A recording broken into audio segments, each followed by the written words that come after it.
¿Alguna vez te has preguntado por qué tus abuelos aprendieron memorizando, tus padres aprendieron mediante objetivos y tú aprendes resolviendo problemas de la vida real por competencias?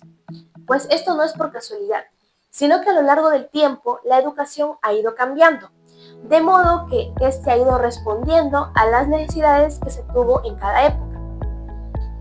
En este documental recorreremos la evolución de los paradigmas curriculares, en base a testimonios de 3 generaciones. Así también brindaré un análisis y comprensión sobre los modelos educativos que transformaron a la enseñanza. Pero se preguntarán, ¿cómo es que surgieron los paradigmas curriculares? Pues estos fueron evolucionando de modo que se buscaba solucionar los problemas educativos de aquella época. Si un modelo curricular no cumplía, es decir, no satisfacía a las necesidades que tenían la sociedad, entonces ahí es donde surgían nuevos modelos, cada uno de ellos con nuevas propuestas educativas. En tal sentido, hoy vamos a conocer la evolución, desde los modelos tradicionales hasta el enfoque por competencias que tenemos actualmente. Esto basándonos en los fundamentos, en las fortalezas y limitaciones que tuvieron todos estos modelos en la larga trayectoria.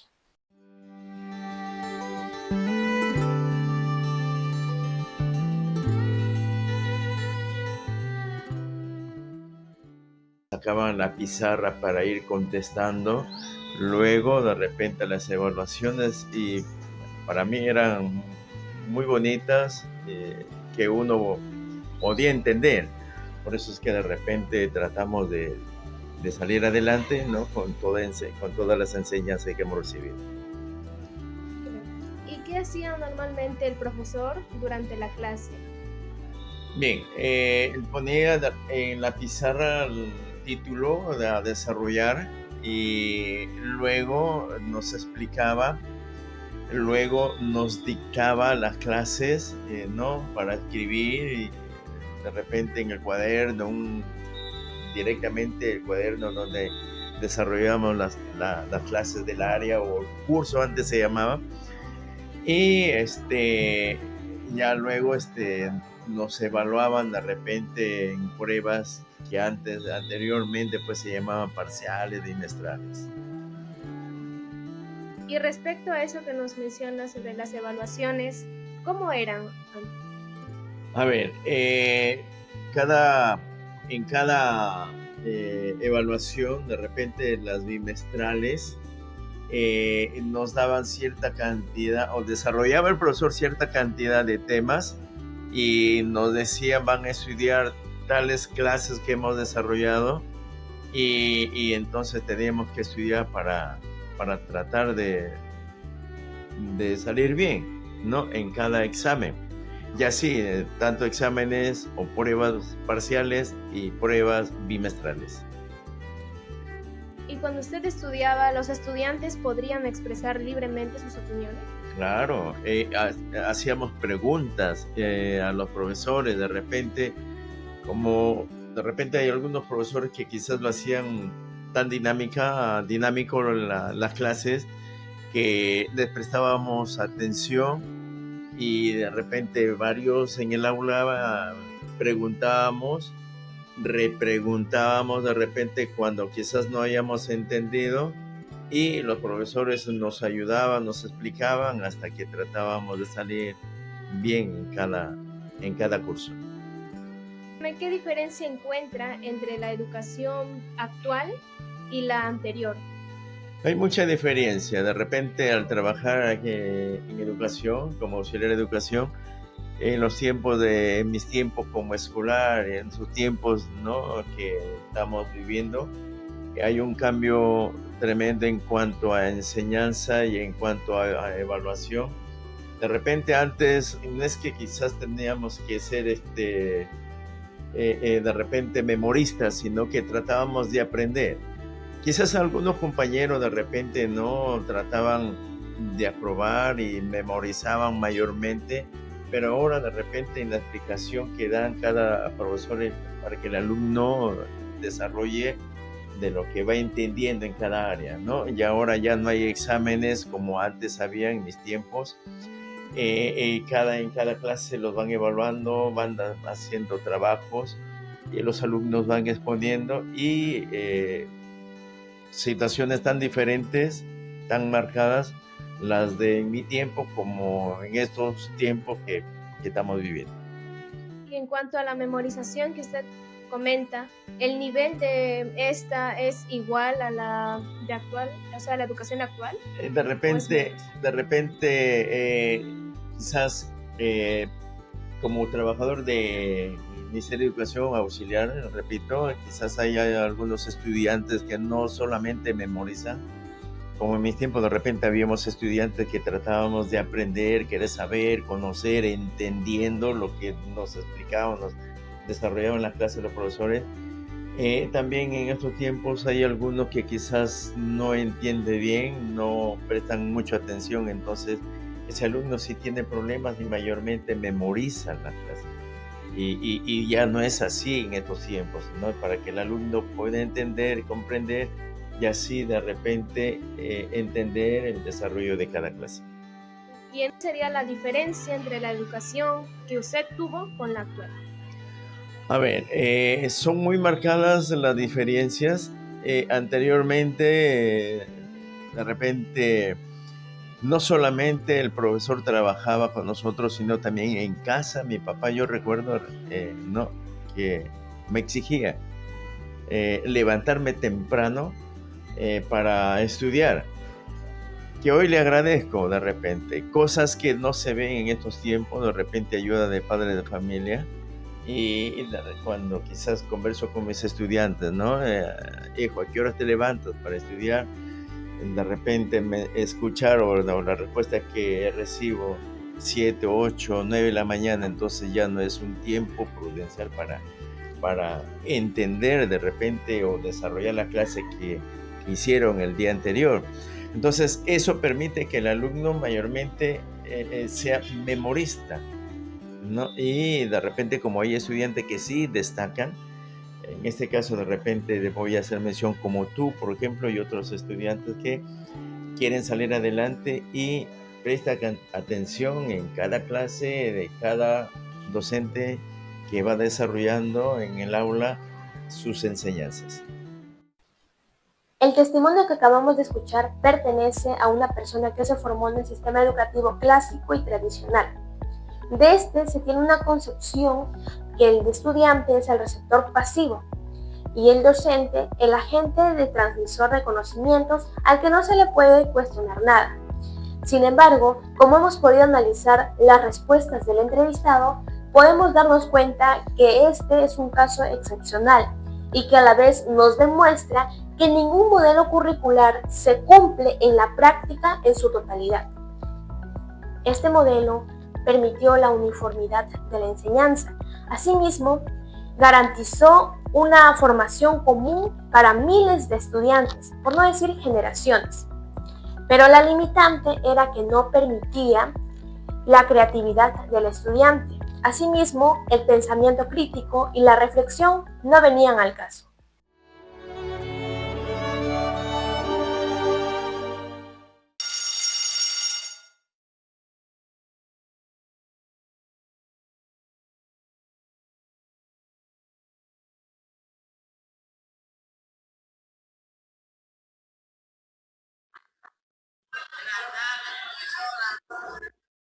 Buenas tardes, estimados estudiantes. Tomen asiento.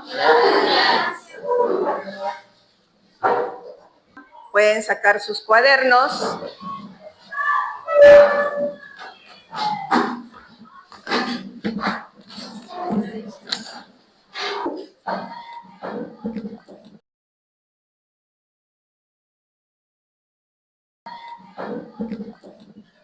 Profesora, Sí. ¿me podría explicar de nuevo?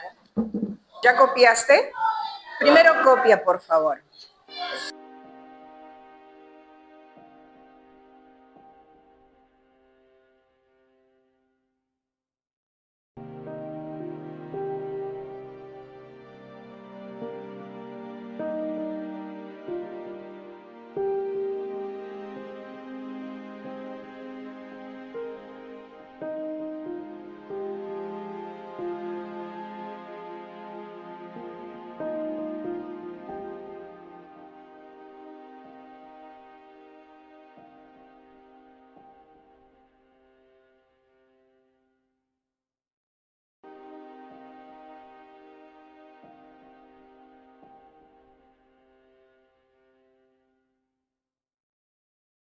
Una de las fortalezas fue la organización, porque las clases seguían una planificación ordenada, con contenidos y horarios establecidos.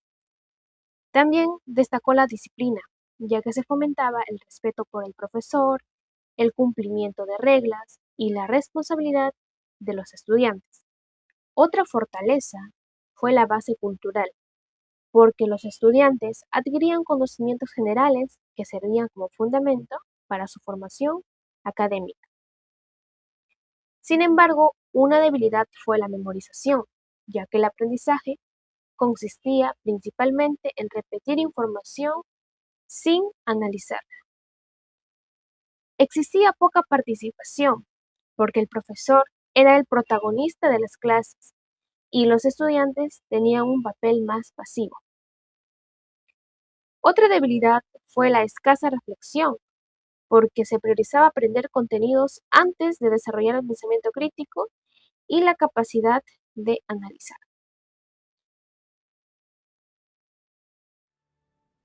Pero surgió una interrogante. Profesora, ¿y existe otra manera de aprender?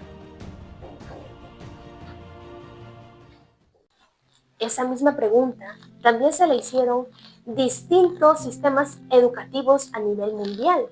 ¿Y qué creen? A raíz de eso, surgieron varios enfoques educativos que buscaban diseñar el aprendizaje y que éste sea mucho más participativo, objetivo y sobre todo planificado. Con el paso del tiempo, la educación dejó de verse como solo la transmisión de conocimientos, pues era necesario organizar nuevamente a esta, de manera que sea verificable, planificada y eficiente. Es así como surgen los modelos educativos tecnológicos. El título de la clase, ecuaciones lineales, y el objetivo que van a lograr ustedes en este día es resolver ejercicios de ecuaciones lineales. Les entregaré esta hoja que consiste en 4 ejercicios en un tiempo determinado y luego será calificado con esta lista de cotejo. ¿De acuerdo?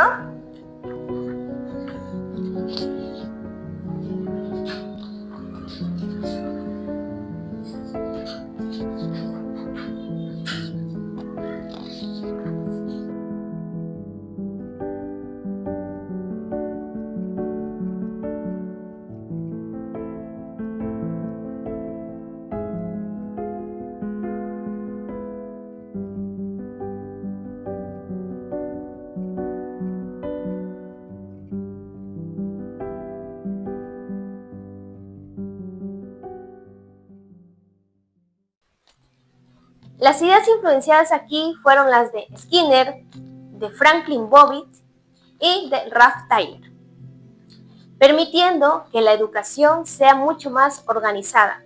¿Cómo así? Es decir, que tenga objetivos claros, una actividad secuenciada y a la vez la evaluación, que esto nos va a permitir identificar el logro del aprendizaje o el nivel que alcanzó el estudiante. Su principal fortaleza fue la de organizar sistemáticamente al currículo. Sin embargo, muchos especialistas al respecto comentan que solo permite desarrollar objetivos y conductas observables. Este modelo presentó ciertas fortalezas, como por ejemplo la organización, ya que buscaba que el proceso educativo esté bien estructurado y ordenado. Aquí también se establecían claramente los objetivos, los contenidos y las actividades, para así obtener resultados esperados. Así también está la planificación, ya que la enseñanza se desarrollaba a partir de una planificación previa, en donde el docente organizaba anticipadamente qué va a enseñar, cómo enseñará y qué recursos utilizaría para alcanzar los objetivos. Por otro lado está la evaluación, ya que este permitía comprobar si los estudiantes lograron los objetivos establecidos, y para ello se utilizaban instrumentos y criterios para medir los resultados del aprendizaje de manera más sistemática. Sin embargo, presentó debilidades como por ejemplo la rigidez, ya que al seguir una planificación y objetivos previamente establecidos, aquí podía existir poca flexibilidad para modificar las actividades según las necesidades que surjan en el proceso de aprendizaje. El poco contexto, ya que podía centrarse demasiado en contenidos y objetivos generales, sin considerar suficientemente la realidad social, cultural y la experiencia particular de los estudiantes. Por otro lado está el poco pensamiento crítico, ya que priorizaba mucho el cumplimiento de los objetivos y la obtención de resultados medibles, lo que dejaba en segundo plano al análisis, la reflexión, la creatividad y la capacidad del estudiante para cuestionar y construir sus propias ideas. Pero no queda ahí. Poco a poco, los investigadores llegaron a cuestionarse: ¿qué es el aprendizaje? ¿Será solo responder correctamente a una actividad? ¿O también implica comprender, pensar y construir significados?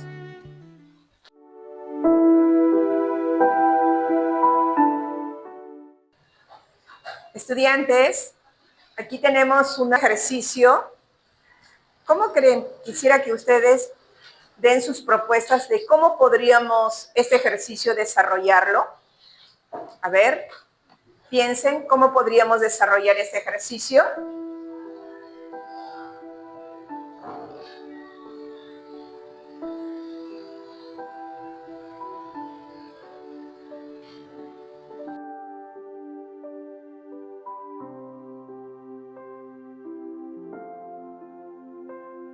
Podríamos resolverlo restándolo el 8 menos el 15, dado a que como es positivo y por negativos es menos, se resta y luego como es negativo de menos por menos 6, se multiplica y queda más 6. Eso daría el resultado 13. El modelo cognitivo desplazó la atención desde lo conductual a los procesos cognitivos. Es así que autores como Jerome Bruner, David Ausubel y Lawrence Stanhouse nos dicen que aprender conlleva a organizar conocimientos, comprender las relaciones y a construir significados. Este modelo presentó fortalezas como por ejemplo el aprendizaje significativo, en donde el estudiante relaciona los nuevos conocimientos con los que ya sabe, logrando así una comprensión profunda. Seguidamente el pensamiento crítico. Se promovía que el estudiante analice, interprete, compare y reflexione sobre la información. Por otro lado, la autonomía, ya que busca que el estudiante sea capaz de aprender por sí mismo, tomar decisiones y resolver problemas. Sin embargo, presentó debilidades, como por ejemplo, comprender los procesos cognitivos de cada estudiante es muy complejo, ya que varían de persona a otra. En cuanto a la evaluación, pues no siempre es sencillo evaluar procesos como la comprensión, el razonamiento o las estrategias mentales. Y así también el ritmo individual, ya que cada estudiante aprende y procesa la información de manera diferente, lo que dificulta a una enseñanza uniforme. Profesora, creo que encontré la forma de resolverlo. Bien. Yo también. Muy bien. Y precisamente gracias a la diversidad de formas de aprender, dio origen a un nuevo modelo que tiene gran influencia en la educación actual.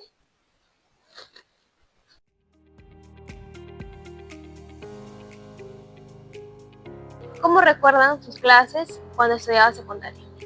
Bueno, cuando estudiaba en la secundaria, mis clases eran muy interactivas, hacían trabajos grupales y también individuales. Pero básicamente en esos años, entre el 2005 y 2010, se fomentaban bastante los cursos que son de geografía, historia, en donde nos hacían dibujar, incluso calcar los mapas, ¿no? Y nos enseñaban también cursos como razonamiento matemático, también algunos talleres de ajedrez. Los proyectos más que todo eran grupales y individuales, algunos, pero la mayoría eran grupales. ¿Y qué metodología considera que le ¿Permitió aprender mejor? Yo creo que me ayudó bastante lo que es grupal, porque así aprendí también cómo mis compañeros estudiaban y así nos apoyábamos en conjunto. Bien. ¿Y qué diferencia encuentra entre la educación que tuvo usted con la de sus padres? Bueno, encuentro que mi educación fue mejor, aparte que también yo fui a un colegio particular y ellos no, fueron a un estatal y ellos no terminaron también sus estudios de secundaria. Entonces, yo encuentro que la mía fue mucho mejor porque me impartieron muchos conocimientos, tanto en la práctica como en lo teórico. Las experiencias compartidas por nuestro entrevistado reflejan claramente el cambio hacia un aprendizaje más activo. Desde el constructivismo, el estudiante deja de ser un receptor pasivo y se convierte en el constructor y protagonista de su propio aprendizaje. Estudiantes, tenemos un presupuesto de 200 soles para poder equipar nuestro rincón matemático. Esos 200 soles, ¿cómo lo distribuiríamos? ¿Qué propuestas tienen? Trabajen, a ver, quisiera escuchar sus propuestas. Mira, con 70 soles podría mejorar bastante. Censo de los libros y 30 bonos comunes, ¿no? Para que puedan sentarse en las letras. Profesora, bueno, considero que una parte, como 70 soles, podría utilizarse para comprarse un estante, 100 soles para algunos libros para que los alumnos pudieran leer e informarse un poco mejor sobre algunos problemas matemáticos y 30 soles para algunos cojines para cuando los alumnos vayan se puedan sentar y sentirse un poco más cómodos. Gracias por tu propuesta, Génesis, junto con tu compañero. Muy bien. Vamos a escuchar las propuestas de tus demás compañeros. Muy buena tu propuesta. Recalquemos a Jean Piaget. Él nos dice que el conocimiento se construye mediante la interacción social. Y a su vez, quien lo complementa es Lev Vygotsky. Él nos dice la importancia que tiene el trabajo colaborativo y el aprendizaje cuando éste se da de manera colectiva.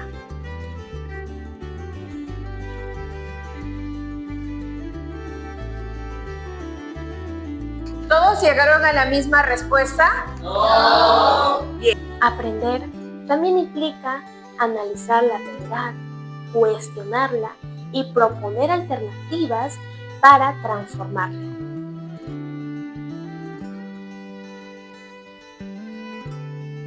Estudiantes, ¿qué problemas observan ustedes en la comunidad de Paiján? Bueno, principalmente la contaminación que hay en todo el distrito y por las calles. Bien. La inseguridad ciudadana. Bien, Benjamín. El desperdicio del agua. Gracias, Steven. Hemos escuchado diversas problemáticas que se presentan en la comunidad de Paiján. Bien, ahora ustedes van a hacer propuestas para mejorar esta situación. ¿Qué podríamos hacer nosotros como parte de esta comunidad?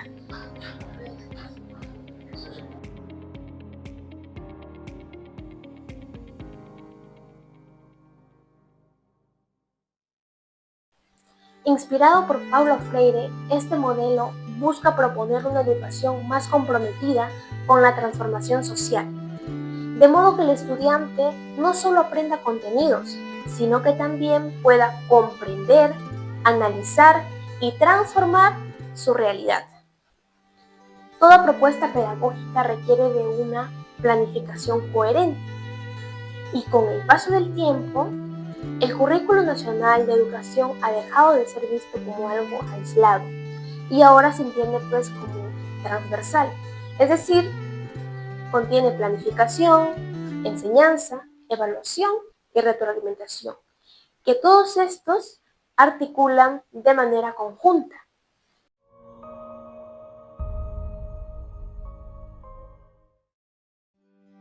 En el diseño curricular sistémico, el currículo no se concibe como un conjunto de actividades aisladas, sino como un sistema en el que todos sus componentes están interrelacionados.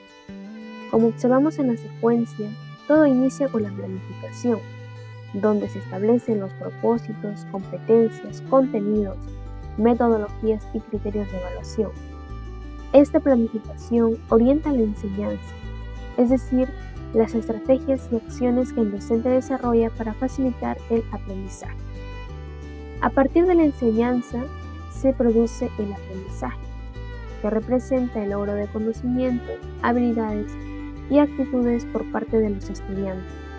Sin embargo, este aprendizaje debe ser comprobado mediante la evaluación, la cual permite obtener evidencias sobre el nivel de logro alcanzado.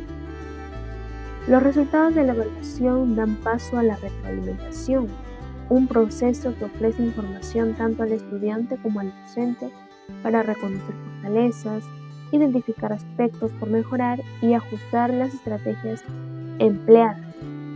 Finalmente, la retroalimentación conduce a la mejora continua, ya que la información obtenida sirve para replantear la planificación, perfeccionar la enseñanza y fortalecer el aprendizaje.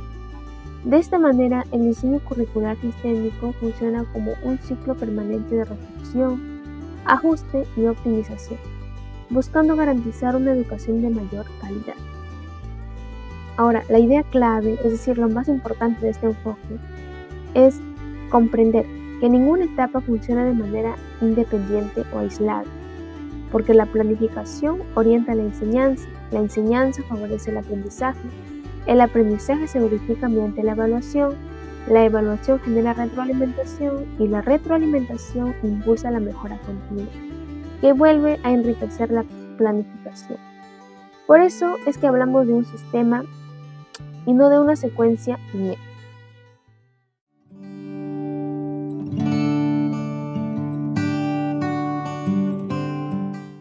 ¿Cómo son tus clases de matemáticas actualmente?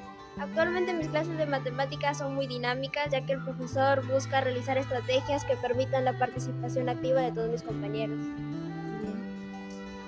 Y cuéntame, ¿los problemas que ustedes resuelven están relacionados con la vida real?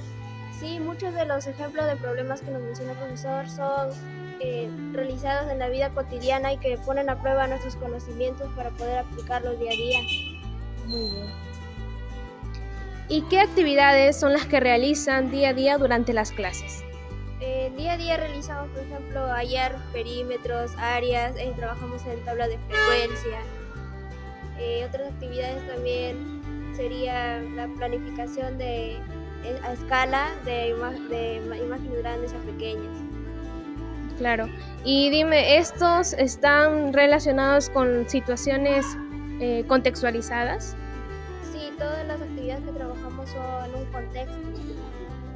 Muy bien. ¿Y todo lo que has aprendido te ayudará fuera del colegio? Sí, porque como sabemos actualmente estamos contando con mucha inteligencia artificial y cuando tenemos alguna necesidad siempre requerimos a ella, pero siempre va a haber momentos en que no vamos a poder utilizar un celular y siempre los conocimientos que adquirimos en clases nos van a ser de gran ayuda. Claro, sobre todo también para aplicarlo cuando tengamos una necesidad, ¿no? Sí, sobre todo, por ejemplo, en las áreas, perímetros, siempre vamos a trabajar con eso de la mano de las fórmulas y conocimientos previos. Y suponiendo, ¿qué mejorarías tú de la educación actual? ¿Qué consideras? En la educación actual considero que a veces muchos de nosotros nos confiamos en el uso de la IA para los problemas y presentamos los trabajos, sobre todo matemáticas, en esas tareas. Y los profesores, al menos en su institución, siempre se han encargado de que entendamos sus clases, pero también sería bueno que se recupere ese método de salir a la pizarra y participar sin dejar ese temor que siempre ha estado presente, ¿no?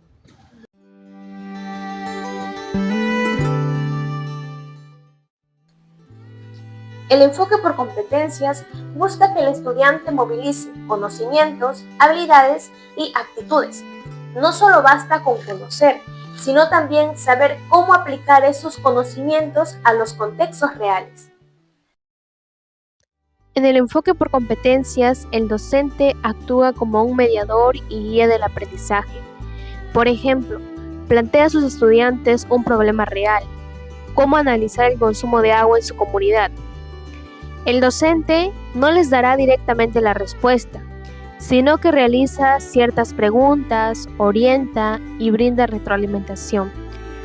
Por su parte, los estudiantes tienen un papel activo, investigan, analizan la información, trabajan en equipo y proponen soluciones.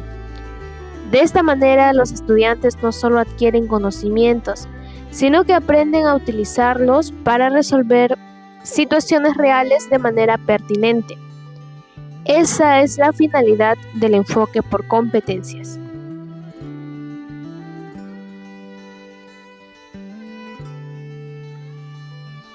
Pero aquí está la idea clave. El contenido es el mismo. Pero entonces, ¿qué es lo que cambia? Pues son las maneras de enseñar y de aprender. Luego de analizar estos modelos, surge una gran interrogante.